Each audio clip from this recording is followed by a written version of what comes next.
और ये बचपन की नीड, अरे बचपन की नीड की बात कर रहा है तो तू भी बालक बच्चेदार होगा। तेरे बच्चों का बाल विवाह करेगा या बाद में करेगा? यदि बाल विवाह नहीं किया तो अपने बच्चों को पोर्न दिखाएगा, अपने बच्चों को पोर्न, अपने बच्चों को हस्तमैथुन सिखा देगा अपने बच्चों को हस्तमैथुन। दोस्त किसको देंगे क्या, हम खुद ही जिम्मेवार हैं। जो जुल्म को होता देखे और कुछ ना बोले वही तो देश के गद्दार हैं। जब देश में कोई बुराई फैलाई जा रही हो और उस बुराई के विरोध में अच्छे लोग न आए तो वो देश के क्या कहलाते हैं? वो गद्दार ही होते हैं। तो आज इस देश में एक बहुत बड़ी बुराई फैलाई जा रही है। जो नौजवानों के जीवन का आधार है, जो नौजवानों की नींव है, उस नींव को खोखला करने के लिए कुछ लोग बहुत बड़ी योजना चलाए हुए हैं। बहुत बड़े यूट्यूबर, लोगों को मोटिवेट करने वाले, लोगों को डिप्रेशन से निकालने वाले आज उस बात को करने लगे हैं कि कौन सी बात को? जो नौजवानों को डिप्रेशन में ले जाने वाली है। जिस व्यक्ति को लोगों ने समझा था ये व्यक्ति बहुत श्रेष्ठ है, आज वो व्यक्ति वो कार्य करने लग गया है जो राष्ट्र को पतन की ओर ले जाने वाला है। हमने तो समझा था, कहा था ना क्रांतिकारियों ने भी, कि हमने जिसे हार समझा था गला अपना सजाने को, हमने जिसे हार समझा था गला अपना सजाने को, आज वही नाग बन बैठा है हमें डस के खाने को।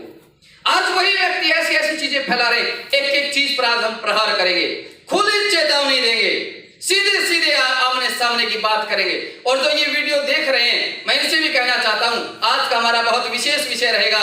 जो जिसके करोड़ों में सब्सक्राइबर हैं, आज वो क्या नाम सुना ब्रह्मचर्य के खिलाफ, वो पोर्न एडिक्शन की बढ़िया बता रहा है, वो मास्टरबेशन को अच्छा बता रहा है, वो नो फैप को गलत बता रहा है, वो ब्रह्मचर्य को गलत बता रहा है। आज एक एक चीज पर चर्चा करते हैं और आप मेरी मत मानना ना उसकी मानना, अपनी बुद्धि से निर्णय कर लेना गलत क्या है और सही क्या है।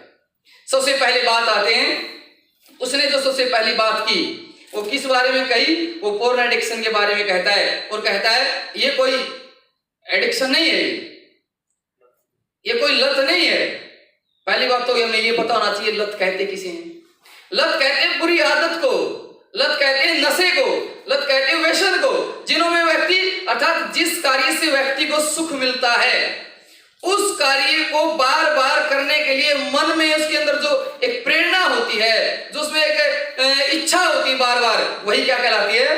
लत कहलाती है। जो उसके अंदर बार बार लालसा पैदा होती है, जिस कार्य में उसे सुख मिल गया बार बार उसी को करने के लिए जो उसके अंदर इच्छा पैदा हो रही है, बार बार वो मन में उत्कृष्टता हो रही है, वो क्या उसकी लत है। अब ये जो पोर्न एडिक्शन है, इन्होंने कहा, जो हमारे यूट्यूबर जी महाराज हैं जिनके करोड़ों में सब्सक्राइबर है, नौजवान जिनसे जुड़े हुए हैं, कहता है पोर्न एडिक्शन कोई लत नहीं है। इसमें क्या होता है? व्यक्ति ने किया पोर्न वीडियो देखी, उसने मास्टरबेशन किया और काम खत्म, फिर वो पढ़ाई में लग गया। अरे उसमें एक बार में अभी अभी का काम खत्म हुआ है, दूसरी बार का नहीं हुआ है। क्यों, कैसे नहीं हुआ? वो अब तो देख ली है, वो फिर दूसरी बार फिर उसका मन करेगा और फिर वो देखेगा और फिर वो क्या करेगा? मास्टरबेशन हस्तमैथुन करेगा कि नहीं करेगा? या वो एक बार देख करके उसे छोड़ देता है फिर नहीं करता? बोलो, करता कि नहीं करता? और जब पोर्न वीडियो देखता है, पोर्न वीडियो में क्या आता है भाई? कोई उसके मन के विचार इतने पवित्र हो जाते हैं क्या? पोर्न वीडियो देख करके उसके संस्कार अच्छे हो जाते हैं क्या? उसमें क्या आता है? मामी के साथ कैसे संबंध बनाए, आंटी के साथ कैसे बनाए, उसने अपनी बहन के साथ कैसे बनाया, ये अश्लील चीजें आती है। अब ये बताओ, जो बच्चा, जो नौजवान ये ऐसी ऐसी चीजें देखेगा, जैसा मन में होगा वैसा वाणी से बोलेगा और जैसा वाणी से होगा वैसा वो कर्म में करेगा। ये ऋषि बोल रहे, मैं नहीं बोल रहा है शब्द। तो वो ऐसी ऐसी चीजें देखेगा तो उसके मन में, जब उसके घर में परिवार में कहीं जाएगा, उनको देखकर उसके अच्छे विचार आएंगे कि गंदे विचार आएंगे? गंदे विचार आएंगे, सीधी सीधी बात है। और जिसका दुष्परिणाम आज अखबार में घटनाएं आती हैं। 12 साल की बहन को उसका 14 साल का भाई उसको गर्भवती कर देता है। फिर दैनिक भास्कर वाले आंकड़े निकालते हैं, फिर वो रिसर्च करते हैं और कहते हैं 71% बच्चे आज पोर्न वीडियो में फंसे हुए हैं, वो आदी हो गए। कोई व्यक्ति एक आध बार शराब पीता तो उसे कोई शराबी नहीं कहता। जब वो आदी हो जाता है, बार बार वो पीता रहता है, प्रतिदिन का उसका कार्य हो जाता है, तो फिर वो लती हो जाता है, आदी हो जाता है। तो इसलिए ये पोर्न भी एक एडिक्शन है, नौजवानों को बर्बाद करने के लिए बहुत खतरनाक चीज है ये। और पोर्न वीडियो देखकर वो हस्तमैथुन करता है। और जीवन को बर्बाद कर लेता है। और जो ये कहता है, मैंने तो इसकी एक और वीडियो की बात आई, सुनने में आया कि जो यूट्यूबर है ना, 1 करोड़ सब्सक्राइबर वाला, कहता है कि सप्ताह में 1 बार कर लो, कोई दिक्कत नहीं है। ऐसा भी है क्या इसका? कहता है कि सप्ताह में 1 बार कर लो, कोई हानि नहीं। सुन ले भाई, सप्ताह में 1 बार वाली ये शरीर की 7वीं धातु है। पहली बात तो तुम्हें पता नहीं कौन सी क्या धातु है। ये शरीर की 7वीं धातु है, और शरीर की जो 7वीं धातु है अंतिम में बनकर तैयार हो जाती है। अंतिम में शरीर का असली सार है ये। शरीर की दूसरे नंबर की धातु है रक्त, और रक्त के बाद फिर अंतिम में क्या आया है? वीर्य। बीच का मैं भी जिक्र नहीं कर रहा है, हमारे ऋषि ऐसा मानते हैं, लेकिन विदेशी लोग भी, ये क्योंकि विदेशियों में ज्यादा उदाहरण देता ना, ये विदेशी भी रक्त से सीधा वीर्य मानते हैं, रक्त को पहले मानते हैं और वीर्य का निर्माण बाद में मानते हैं। मैं आपसे पूछना चाहता हूं, जब कोई व्यक्ति रक्तदान करता है तो डॉक्टर कितने दिन की कंडीशन लगाते हैं? कितने दिन रक्तदान नहीं कर सकते? 3 महीने की। मेरे शरीर की मात्र दूसरे नंबर की धातु निकलने पर 3 महीने की कंडीशनें लगाई जाती हैं। 3 महीने तक मुझे रोक दिया जाता है। रक्तदान करने के बाद मुझे रिफ्रेशमेंट दी जाती है, जूस पिलाया जाता है, फल खिलाए जाते हैं। लेकिन मेरे शरीर की जब 7वीं धातु निकलती है तो कहता सप्ताह में कर लो। अरे मेरे शरीर का जो सार है, शक्ति है, सामर्थ्य है, उसके निकलने पर कहता 7वें दिन कर लो। इसका मतलब नौजवानों को बर्बाद करने की योजना इन दुष्टों की। मैं आपसे पूछना चाहता हूं, रक्तदान करने के बाद तो शरीर में कमजोरी आए या ना आए कोई पक्की बात नहीं है, लेकिन जब व्यक्ति शरीर से ब्रह्मचर्य नाश करता है, शरीर से धातु का नाश करता है, वीर्य का नाश करता है, तो तुरंत उसके शरीर में थकावट, आलस्य, कमजोरी महसूस होती है। और केवल शरीर से नहीं, जिसकी आत्मा तक से आवाज निकलती है कि ये कार्य गलत है, मैं दोबारा नहीं करूंगा। अरे जिसकी गवाही शरीर और आत्मा दोनों देते हुए, उसके लिए हमें किसी रिसर्च की जरूरत है क्या? तो इसलिए हमें समझना होगा ये पोर्न एडिक्शन बहुत खतरनाक है। और ये जो बता रहा है ना, बातें सही है। इसकी और बातें मैं आपके सामने रखता हूं। ये कहता है, इसने और क्या कहा इसके बारे में? कहता है ये तो पार्ट ऑफ लाइफ है। अरे वाह भाई, क्या कहने तेरे। और किससे कंपेयर करता है? ये कंपेयर करता है जिस तरह ऑक्सीजन है और पानी है, भोजन है, इससे कंपेयर करता। कहते इसी तरह ये भी पार्ट ऑफ लाइफ है, हमें ये भी कर लेना चाहिए, कोई हानि नहीं है। जिस तरह ऑक्सीजन की, पानी की, वायु की जरूरत है, उसी तरह शरीर को पोर्न वीडियो की जरूरत है, अश्लील हस्तमैथुन की जरूरत है। ऐसी अश्लील बातें ये कर रहा है। मैं पूछना चाहता हूं, यदि व्यक्ति को पानी ना मिले, व्यक्ति को हवा ना मिले, व्यक्ति को भोजन ना मिले, क्या वो जीवित रह पाएगा? नहीं पाएगा। लेकिन मैं ये पूछना चाहता हूं, यदि व्यक्ति हस्तमैथुन ना करे, पोर्न वीडियो ना देखे, तो वो जीवित रह पाएगा कि नहीं रह पाएगा? और सुनो भाई, मैंने अपने फोन में कभी नहीं देखी, मैंने जिंदगी में एक बार भी हस्तमैथुन नहीं किया। मैं तो जीवित हूं। मुझे तो ये तक याद नहीं मैंने दवाई कब ली थी। मेरा तो शरीर आरोग्य, निरोगा शरीर है मेरा, और तुम ये बकवास कर रहे हो ऐसी, नौजवानों को उजाड़ने के लिए, नौजवानों को बिगाड़ने के लिए। और एक लड़का वो साथ में उसके साथ बोला ओके ओके ओके। अरे तू क्या ओके? तू अपनी बुद्धि से विचार कर ले, उसकी बात पर ओके ओके ओके करता जा रहा है, हंस रहा फालतू में। और उसमें लाइक कितनों ने कर रखे? लाखों ने लाइक कर रखे। अरे मेरे देश का इतना पतन हो गया क्या? क्या ब्रह्मचर्य नाश की जहां बातें हो वहां उसको लाइक करने वाले लाखों में है और उसको अनलाइक करने वाले मात्र हजारों में? क्या इतना पतन हो गया हमारे देश का? और आगे आ जाओ। तो इसलिए ये पार्ट ऑफ लाइफ नहीं है। ये लाइफ को बर्बाद करने की चीजें तो हम कह सकते हैं कि लाइफ को बर्बाद करने वाली हैं। कैसे, उस पर और चर्चा करते हैं। इन्होंने कहा कि ये तो बायोलॉजिकल नीड है, अर्थात शरीर को जरूरत है। और क्या तर्क दिया? कहते पहले बचपन में शादियां हो जाती थी और वो नीड उनकी पूरी हो जाती थी। सुन लेना भाई ध्यान से, तुम भी यदि देख रहा हो तो तेरे पास ही वीडियो पहुंचेगी। इतना बड़ा तो तू व्यस्त आदमी है नहीं कि तेरे पास ये वीडियो ना पहुंचे। वीडियो पहुंचेगी और देखेगा, मुझे पता है। सुन लेना ध्यान से। जो तूने बचपन में शादी की बात की तो अपने इतिहास को नहीं जानता। तू ये पश्चिमी इतिहास पढ़ पढ़ के तेरे संस्कार बिगड़ गए। हमारा इतिहास कहता है यहाँ बचपन में विवाह नहीं हुआ करते थे, यहाँ पर स्वयंवर विवाह होते थे। जब नौजवान लड़का होता, नौजवान लड़की होती तो स्वयं अपने वर को चुनती थी और अपने गुण कर्म स्वभाव के अनुसार उनसे विवाह होता था। या बाल विवाह की प्रथाएं तो जब देश में अविद्या बढ़ी है तब आई हैं। और ये बचपन की नीड, अरे बचपन की नीड की बात कर रहा है तो तू भी बालक बच्चेदार होगा। तेरे बच्चों का बाल विवाह करेगा या बाद में करेगा? यदि बाल विवाह नहीं किया तो अपने बच्चों को पोर्न दिखाएगा, अपने बच्चों को पोर्न, अपने बच्चों को हस्तमैथुन सिखा देगा अपने बच्चों को हस्तमैथुन। अपने बच्चों को वो नहीं सीखते तो तू तो करता ही है, तू करके दिखा देना अपने बच्चों को कि ऐसे ऐसे करते हैं। अरे इस देश के नौजवानों का नाश करने की तुमने ठान ली क्या? बात करता है ब्रह्मचर्य, ये है ब्रह्मचर्य, वो एक एक और बताता हूं मैं। फिर आगे क्या बोलता है, कहता है कि लिमिट में किया जाए तो कोई नुकसान नहीं है, यदि कार्य लिमिट में हो तो कोई नुकसान नहीं है। अच्छा, क्या गलत कार्यों की भी कोई लिमिट होती है क्या?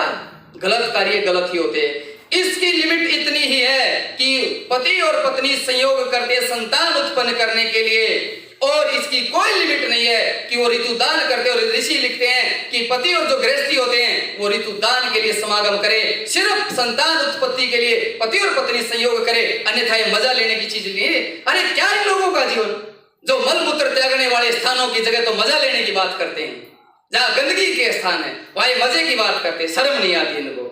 और आगे क्या कहते हैं, लिमिट में बुरा नहीं होता। वाह जी वाह, क्या कहने हैं। और फिर एक और तर्क दिया भाई इसमें, कहता जब आप फ्रस्ट्रेट हो जाते हैं, आप निराश हो जाते हैं, किसी के ऊपर अपना क्रोध उतारने की बजाय, किसी को कुछ कहने की बजाय आराम से पोरम देखो, मास्टरबेशन करो, रिलैक्स हो जाओ। क्या कहने भाई तेरे, क्या विचार है तेरे? अरे निराश, जब आदमी निराशा में है, फ्रस्ट्रेट है, तो क्या करे? अरे वो किसी विद्वान के पास जाए, विचार सुने, ईश्वर से जुड़े, ओम का जाप करे, ये चीजें क्यों नहीं बताता है? निराश होने पर तुमने अस्थमा क्यों नहीं मिली? फिर तो तुम ये भी कहने लग जाओ आदमी दुखी है तो शराब का नशा पियो, गांजा पियो, अफीम पियो, ये पियो, वो चर्च करो, और फिर क्या हो जाए, बस उससे मुक्त हो जाएगा। क्या ये मुक्ति का कारण है? क्या इससे मुक्त हो जाएंगे? तो इसलिए इस देश के नौजवानों को बर्बाद मत कर भाई, सावधान हो जा तू। और आगे सुनो, और इन्होंने क्या कहता है, हमारे अंदर गिल्ट हो रहा हो तो वो कार्य बहुत ज्यादा होने लगता है। हमारे अंदर गिल्ट हो रहा हो तो वो कार्य बहुत ज्यादा होने लगता है। कहाँ ज्यादा होने लगता है? अरे जब हम अपराध महसूस करते हैं, जब हम अपने आप को अपराधी महसूस करते हैं, उसको गलत महसूस करते हैं, तो कार्य ज्यादा करते हैं कि कम करते हैं? कम करते। आदमी डरता है, उसे भयभीत होता है। यहां तक कि पशुओं तक की देख लो, आप कुत्ता है, कुत्ते को रोटी डाल रहे हो, वो आराम से बैठ के खा रहा है, बिल्कुल आराम से, चैन से। लेकिन जब वो अपराध में होता ना, पीछे से उठा कर ले जाता है, तो क्या है, वही बैठ कर नहीं खाता, दौड़ता है, उठाकर भागता है। उसे भी पता है मैं गलत कार्य कर रहा हूं, उसके अंदर भी भय होता है। और जो कार्य भय में होता है वो कार्य गलत ही होता, उसका परिणाम कभी भी सुखदायक नहीं हो सकता, कभी भी नहीं हो सकता उसका परिणाम सुखदायक। तो अपराध में कार्य जो होता है, जिस कार्य में हमें गिल्ट महसूस हो रही हो, वो कार्य ज्यादा नहीं करते हम। हमें पता है भोजन सड़या हुआ है, उसमें गिल्ट आ रही, क्या हम ज्यादा खाने लग जाएंगे क्या उसको? नहीं। पता नहीं कहां से कहां की बातें ले आता है, कहां से निकलता है। और कहता है किसी चीज को बढ़ाना हो तो उसे रोक दो। कहता है नियम को तोड़ने में जो मजा आता है उसे फॉलो करने में उतना मजा नहीं आता। अरे नियम को तोड़ने में मजा आया करे कि नियम को फॉलो करने में मजा आता है? एक व्यक्ति ने, एक नौजवान ने नियम बनाया, मैं प्रतिदिन उठूंगा, 4:45 बजे उठूंगा, मैं व्यायाम करूंगा। बताओ, जब 4:45 बजे उठ करके वो व्यायाम करने जाता है, शरीर को पूरा ता देता है, उसे तब मजा आता है, या उसने जब नियम तोड़ा और सोता रहा तब मजा आता है? बताओ। यहाँ जो गुरुकुल में, हमारे गुरुकुल में जो नियम है, 4:45 बजे उठना, घंटी लगनी, उपासना कक्षा लगनी, यज्ञ हवन में पहुंचना, जो पूरे इन नियमों में रहता है उसे मजा या सुख की अनुभूति होती है, या जो छिपा रहता है नियमों को तोड़ता है उसके अंदर आनंद की अनुभूति होती है? बताओ। जो नियम का पालन करता है वो सुख में रहता है, जो नियम तोड़ता है उसके अंदर तो डर और उसके अंदर तो निराशा और मानसिक तनाव उसे घेर लेते हैं। नियम पालन करने में सदा सुख होता है और सदा आनंद की अनुभूति होती है। और ऋषि तो यहाँ तक लिखते हैं कि बुरे चीजों में आनंद आता होगा, कुछ देर का आनंद आता होगा, लेकिन जो नियम पालने में आनंद है ना, वो आनंद तो नियम तोड़ने वाला व्यक्ति सपने में भी नहीं सोच सकता, सपने में भी नहीं सोच सकता। और ये फिर करते रहते, ओके ओके करते रहते, तेरी की तो ओके, तो लोग उसको लाइक करते हैं। अरे इनकी बुद्धि कहां चली गई है, क्या विचार कर रहे हैं? और आगे क्या कहता है ये? कहता है किसी भी कार्य को एक्सेस में करो तो बोर हो जाओगे। सुन भाई, इंद्रियों का एक सामर्थ्य है, उसके बाद फिर वो तैयार हो जाती हैं। और विषयों में कहते हैं अग्नि में जितना घी डालोगे अग्नि कम उतनी ही भड़केगी। ये काम वासना रूपी अग्नि है, ये काम वासना रूपी अग्नि है, जिसमें इतना घृत डलेगा उतनी ही ज्यादा बढ़ती जाएगी। जब तक इसमें घृत ईंधन डालना बंद नहीं करोगे तब तक ये बुझने वाली नहीं है। लेकिन ये क्या कहता है, एक्सेस में करो। अरे जो व्यक्ति किसी भी कार्य को ज्यादा, पहली बात तो इतना ज्यादा कर नहीं सकता, और यदि कर भी ले तो फिर उसका कुछ समय बाद फिर वही करने को मन करता है, फिर वही करने को मन करता है। क्या एक्सेस में लोगों ने कई बार दिन में हस्तमैथुन करे होंगे कि नहीं करे होंगे कि बस इससे पीछा ही छूट जाए, लेकिन फिर वही होता है, फिर करने लगता है। पता नहीं कहां की बातें उठाकर लेके आता, कौन सी इसकी अपनी, कहां के इसने नियम बना दिए। फिर कहता है सीमन रिटेंशन के ऊपर बोलता है फिजिकल या मेंटल, कहता है इससे शारीरिक शक्ति बढ़ जाएगी, मानसिक कौन सी है, क्या है मेंटल, कौन सी है ये, कौन सी, इन्हें पता ही नहीं कि माइंड की कौन सी पावर बढ़ जाएगी, इन्हें पता ही नहीं। ये कहता है अरे वाह भाई, तुझे तो ये भी नहीं पता होगा अंतःकरण कितने होते हैं, अंतःकरण का कार्य क्या होता है, जिसमें मन, बुद्धि, चित्त और अहंकार होते हैं। मन का क्या कार्य होता है तुझे थोड़ा ही पता है, ये तो हमारे ऋषियों ने बता रखा है। मन कैसे मजबूत होता है, शारीरिक शक्ति बढ़ने से क्या मतलब है। और कहता ब्रह्मचर्य से कौन सी शारीरिक शक्ति बढ़ जाएगी, शारीरिक शक्ति का बढ़ने का मतलब है ब्रह्मचर्य का सामर्थ्य बढ़ जाएगा, उसका कार्य करने का भी सामर्थ्य बढ़ेगा, उसके प्राणों की शक्ति बढ़ जाएगी। जिस कार्य को देरी से करता दूसरा व्यक्ति ब्रह्मचारी से जल्दी करेगा, और उसके कार्य में जल्दी तो करेगा ही करेगा, वो लंबे समय तक उस कार्य में मेहनत कर सकता है, उसका स्टेमिना भी बढ़ेगा। किसके कारण, ब्रह्मचर्य के कारण। ये तो सामान्य सीधी सी बात है, मेरी बात सुनने की भी जरूरत नहीं। एक ब्रह्मचर्य नाश करके देख लो और एक बिना ब्रह्मचर्य वाले कर लो, और उनको दौड़ा के देख लो, अस्तमैथुन करते उसकी कितनी कैपेसिटी बचती है, उसके शरीर को उसको लगता है कि नहीं लगता कुछ गया शरीर से। ये तो सीधी सी बात है, इन बातों में तुम्हें किसी के प्रमाण की भी जरूरत नहीं है। तो इसलिए शरीर की शक्ति है वो एक लेवल तक बढ़ती है, मैं मानता हूं। कोई चीज है वो कहते हैं ना जी इस चीज का ये ध्यान रखो, इसका लाइफ टाइम बढ़ जाएगा, भाई फोन पे इसका गार्ड डाल, इसका लाइफ टाइम बढ़ जाएगा, इसका वो कर लो लाइफ टाइम बढ़ जाएगा। लाइफ टाइम बढ़ने का मतलब ये है कि जितनी इसकी अंतिम सीमा है उस तक ये पार पहुंचेगा। यदि आप ऐसा नहीं करोगे तो ये कभी भी अपनी अंतिम सीमा को प्राप्त नहीं कर सकता। लाइफ टाइम बढ़ने का मतलब ये नहीं कि पूरी सृष्टि का विनाश हो जाएगा फिर भी ये बचा रहेगा। ब्रह्मचारी की शक्ति बढ़ने का मतलब है कि जो परमात्मा ने इस मनुष्य शरीर में जितना सामर्थ्य दिया है, जहां तक की सीमा है, ब्रह्मचारी उस लेवल को प्राप्त कर लेगा। लेकिन जो ब्रह्मचारी नहीं है वो उस लेवल को प्राप्त नहीं कर पाएगा, ये बात है। लेकिन ये तो पता नहीं क्या निकालता है। फिर और आगे क्या कहता है, कहता कुछ लोग बढ़ा चढ़ाकर बोलते हैं। भाई हमने तो नहीं बोला, ऋषियों ने बोला है बढ़ा चढ़ाकर, ब्रह्मचर्य तपसा देवा मृत्यु उपाद, तो वेद में आया है कि ब्रह्मचर्य से देवता लोग मृत्यु पर विजय प्राप्त कर लेते हैं, अर्थात दुखों से पार हो जाते हैं। किम पुण्यम ब्रह्मचर्यम किम तीर्थम ब्रह्मचर्यम। अरे ऋषियों ने चीख कर कह रहा है, महर्षि पतंजलि ब्रह्मचर्य प्रतिष्ठायाम वीर्य लाभ है, सारे शास्त्र हमारे चीख कर कह रहे हैं। तो अब ये तो लगता है ऋषियों से भी बड़ा हो गया भाई ये, क्योंकि ये जो विदेशी संस्कृति को मानने लगते ना, इसे अपने ऋषि मुनि और अपने सिद्धांत, अपने वेद, अपने शास्त्र अच्छे नहीं लगते। और आगे क्या कहता है, इसने एक तर्क और दिया। क्या दिया,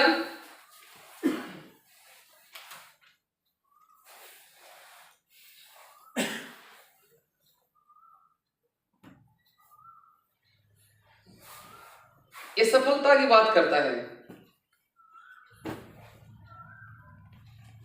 कहता है कि ब्रह्मचर्य की जब बात करते हैं, अब जब बात ब्रह्मचर्य का देखो तो चारे के लोग हैं जो सफल हैं, ब्रह्मचर्य की बात है। बाकी लाखों लोग हैं वो जो बिना ब्रह्मचर्य के सफल हुए हैं, ये उनका जिक्र करता क्यों भाई। जो बिना ब्रह्मचर्य, जो लाखों लोग सफल हैं, क्या उनकी सबकी टेस्टिंग कर रखी है, कैसे है कि ब्रह्मचर्य पालन करते हैं कि नहीं करते। और जो चार की बात करते हैं वो भी ये गलत करते हैं। भाई सुन ले, मैं ब्रह्मचर्य के बात बताने जा रहा हूं। ये है जीवनी राम प्रसाद बिस्मिल की आत्मकथा है।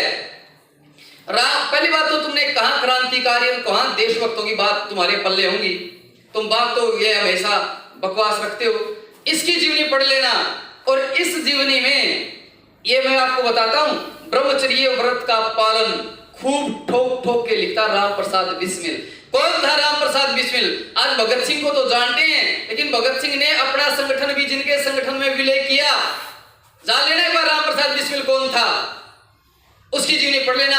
अपनी आत्मकथा में ब्रह्मचर्य व्रत के पालन का महत्व बता रहा है।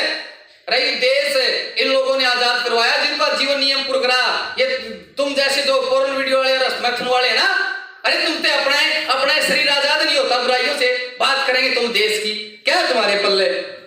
फिर आगे आ जाओ, सुभाष चंद्र बोस सुना कि नहीं सुना है? इसने कौन सी परीक्षा पास की थी पता कि नहीं पता है? यदि पता ना तो सर्च कर लियो।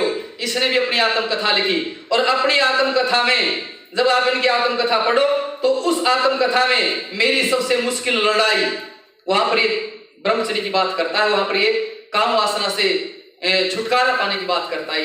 ये बताता है अरे वो व्यक्ति जो इतना बुद्धिमान था, इतना इंटेलिजेंट था, इतना योग्य था, जो इतना अव्वल था, हर बार प्रथम आता था, वो भी अपने जीवन में ब्रह्मचर्य का महत्व बताता है। और आगे आ जाओ, हिटलर, चलो मैं थोड़ी सी तुम्हारी विदेशियों पे भी ले आता हूं। ये हिटलर सुना है, इसकी जीवनी पढ़ लेना, कौन सा? मेरा संघर्ष है। और आगे आ जाओ, स्वामी ओमानंद सुना है, जिन्होंने गुरुकुलों की गुरुकुल जज्जर बड़ा प्रसिद्ध है, उनकी जीवनी पढ़ लेना, पूरी पुस्तक लिख रखी ब्रह्मचर्य के साधन, जीवन जी रखा इन लोगों ने। और तुम क्या मानते हो कि सफलता, तुम सफल लोगों का ब्रह्मचर्य से क्या मतलब मानते हो? अरे एक व्यक्ति बेईमानी करके, 2 नंबर का काम करके, जुए में पैसे लगा करके, सट्टा लगा करके वो रुपए वाला बन गया, तो तुम उसको ईमानदार को गलत बता रहे हो। और तुम कह रहे हो क्या रखा है ईमानदारी में? एक औरत वेश्यावृत्ति करके अपने जिस्म को बेच के वो पैसे वाली बन गई, तो एक चरित्रवान को तुम गलत बताने चल पड़े हो। ये तुम्हारा जीवन, ये तुम्हारा चरित्र, ये तुम्हारे सिद्धांत। तो इसलिए सावधान हो जाओ, इन नौजवानों का जीवन बर्बाद मत करो। मैं कहता हूं फिर सावधान हो जाओ। सुख और दुख ये आत्मा का विषय है, इन बाहरी साधनों से कल्पना मत कीजिए। और ऋषि लिखते हैं ब्रह्मचर्य नाश करने वाला महा दुख सागर में डूब जाता है। जब व्यक्ति दुखी होता है ना, उसे कोठी, बंगले, गाड़ियां, ऐसी ये चीजें अच्छी नहीं लगती। ये आत्मा का विषय सुख और दुख है, और ब्रह्मचारी सदा आनंद में रहता है। तो मैं फिर कहना चाहता हूं भाई, नौजवानों को बर्बाद मत कर, ये देश का आधार है, देश की नींव है, इन्हें बख्श दे, इन्हें छोड़ दे। हाँ, तू मोटिवेट कर रहा है बच्चों को, अच्छी बात है, हम उस बात को आपको गलत नहीं कहते। और जो ये नौजवानों के लिए तुमने गलत फैलाई है, इस चीज को हटा दे अपने उससे, यूट्यूब से अपने उसे डिलीट कर दे इसे, अन्यथा ये अच्छी बात नहीं है। जब ये नौजवानों का खून खोलता है ना, इनकी गर्मी सहन नहीं होगी फिर तेरे से। कहीं तू ये अपनी संख्या बढ़ा करके, करोड़ों की संख्या लेकर के मानता हूं मैं पता नहीं कौन सा क्या हो गया हूं, ये करोड़ों लोग भी जब तेरी असलियत जानेंगे ना, तेरी असलियत तेरे सामने आएगी कि रे तो जीवन बर्बाद कर रहा नौजवानों का। और सुन, हम कोई बड़े यूट्यूबर नहीं है, और मेरा ये व्यवसाय भी नहीं है। जो कुछ आता मैंने एक चीज का हिसाब किताब दिया, तो कहता ना कुछ प्रोफेशनल हो गए हैं। हम राष्ट्रभक्त आदमी हैं, राष्ट्र के प्रति समर्पण हमारा कर्तव्य है, और उसी के लिए हम समर्पित रहते हैं। ये जो 2 लाख नौजवान जुड़े हुए ना, ये वो राष्ट्र का आधार है, नींव है, ये नींव। जिस तरह हमारे गुरु ने कहा था ना कि चिड़ियों से मैं बाज लड़ाऊं, चिड़ियों से मैं बाज लड़ाऊं, और आगे क्या है वो लिख देना, लिखने वाले जिनको पता है। तो भाई हमारे 2 लाख बहुत भारी हैं, तो सावधान हो जाना अभी से। और आगे से ब्रह्मचर्य के ऊपर अनाप शनाप लिखने की जरूरत नहीं है। और आज मैंने एक ओलंपिक खिलाड़ी के साथ भी बातचीत की, जो रेसलर है, अच्छा खिलाड़ी है, उसे मैंने पूछा, मैंने कहा ये लोग बकवास करते कि ब्रह्मचर्य कोई जरूरत नहीं खिलाड़ियों में। फिर उसके भी मैं वीडियो डालूंगा, उसकी रिकॉर्डिंग की भी। तो मैं आप सबसे निवेदन करता हूं भाई, जो हमारी ये वीडियो देख रहे हैं, मैं आप सबसे भी कहना चाहता हूं, ब्रह्मचर्य नाश जीवन नाश है। कुछ लोगों के कहने पर अपने जीवन के साथ खिलवाड़ मत करना। ऋषियों के प्रमाण, आप्त प्रमाण सबसे बड़ा प्रमाण है, वेद प्रमाण सबसे प्रमाण है। सूर्य को दिखाने के लिए किसी दीपक की जरूरत नहीं होती। इसलिए जब वेद में आया है कि ब्रह्मचर्य पालन होना चाहिए, ब्रह्मचर्य सुख का आधार है, तो हमें वेद की माने, ऋषियों की माने। और ये जो विदेशियों के उदाहरण देता है ना, तो मैं इनसे कहना चाहता हूं कि मत भागो पश्चिमी सभ्यता के पीछे, वो लोग हैं खुद परेशान। ये बात जाने कब हमारी समझ में आएगी। और संभाल लो अपने ऋषियों की विद्या को, संभाल लो अपने वैदिक सिद्धांतों को, वरना अब की बारिश में ये दीवार भी ढह जाएगी। तो मैं आप सबसे निवेदन करता हूं इस चीज से बचें। और भाई हमने तो पौधा लगा दिया ब्रह्मचर्य का, हमने तो गुरुकुल में पौधा लगा दिया है ब्रह्मचर्य का, और जिस दिन इसके फल आएंगे ना, उस दिन तुझे बताएंगे कि ब्रह्मचर्य क्या होता है, उस दिन तुझे बताएंगे क्या। तो इसलिए इन चीजों को छोड़ दे, बेकार की चीजों को, और युवाओं को ब्रह्मचर्य के लिए प्रेरित करे। अच्छा मोटिवेटर है, अच्छा मोटिवेट करता, बहुत धन्यवाद। लेकिन इसके साथ साथ इनको चरित्र के लिए प्रेरित कर। कई मेरे को कह रहे थे कि वो तो बड़ा ईश्वर भक्त है। अरे क्या ईश्वर भक्त है वो? ईश्वर भक्त कहीं अश्लील बातें करेगा वो? ईश्वर भक्त तो पवित्र होता है, वो अंदर से ही पवित्र होता है, बाहर से भी पवित्र होता है। तो इसलिए मैं जो भी हमारे साथ ये वीडियो देख रहे हैं, भाई मेरी बात यदि ज्यादा आक्रोश में लगे हो तो उसके लिए मैं क्षमा चाहूंगा, क्योंकि गलत बात सहन नहीं होती भाई। और ये हमारी वाणी का तेज है, कोई आक्रोश वाली बात नहीं है। और आपसे फिर निवेदन करूंगा, ऐसे दुष्ट लोगों की इनकी वीडियो की रिपोर्ट करो, इन्हें रोको, अन्यथा वहां पर जाकर कमेंट करो जो अनाप शनाप लिख रहा है, और बताओ कि हमारा ये राष्ट्र ये विश्व गुरु रहा है और यहाँ चरित्र सर्वश्रेष्ठ रहा है। मैं इन्हीं शब्दों के साथ अपनी वाणी को विराम देता हूँ।